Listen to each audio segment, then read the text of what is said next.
Even the best fighter jets in the world could fail.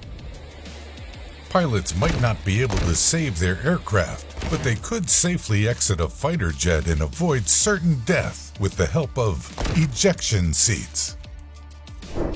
Here's how they work.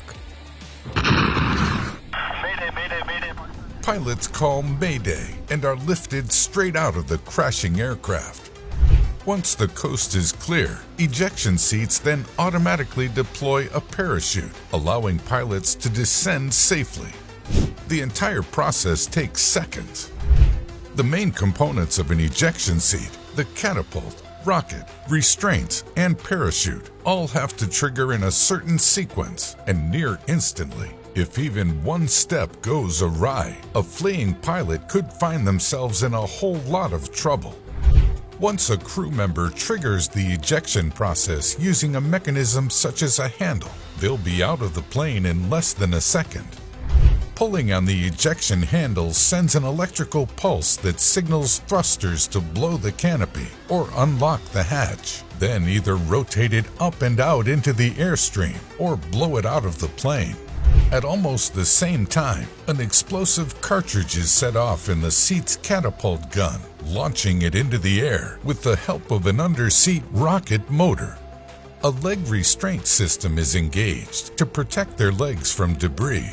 Sensors measure the speed of the airplane and ambient air pressure to determine exactly when to deploy the parachute. For airplanes flying at high speeds and altitudes, the opening of the main parachute is delayed to get the pilot down to thicker air as quickly as possible. Instead, a smaller chute called a drogue deploys to slow down the rate of descent and stabilize the motion so it doesn't tumble and send the pilot careening in a deadly spin. At lower speeds and altitudes, the main parachute will deploy more quickly.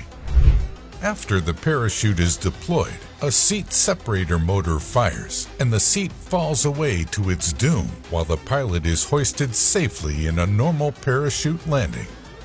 Ejecting from an airplane is a violent sequence of events, and it places the body under a tremendous amount of force, so engineers have to balance out at least some of the G-forces pilots have to endure. The catapult-like ejection needs to happen at just the right speed.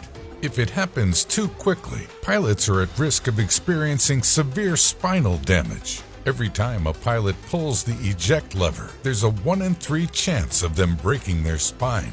And even afterward, up to 20 to 30% of all people who survive the ejection process report some form of spinal injury. 0-0 ejection seats have been built in response to this recurring issue. They get their name from how they allow extraction at 0 altitude and 0 wind speed conditions.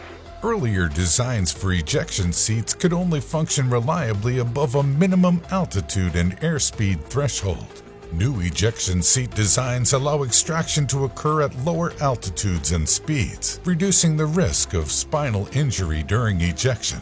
The use of ejection seats is always a last resort when pilots have lost control of their damaged aircraft. Flying a jet can be an incredibly dangerous undertaking as it is, so we need to have more safety measures like ejection seats for when the worst comes to worst.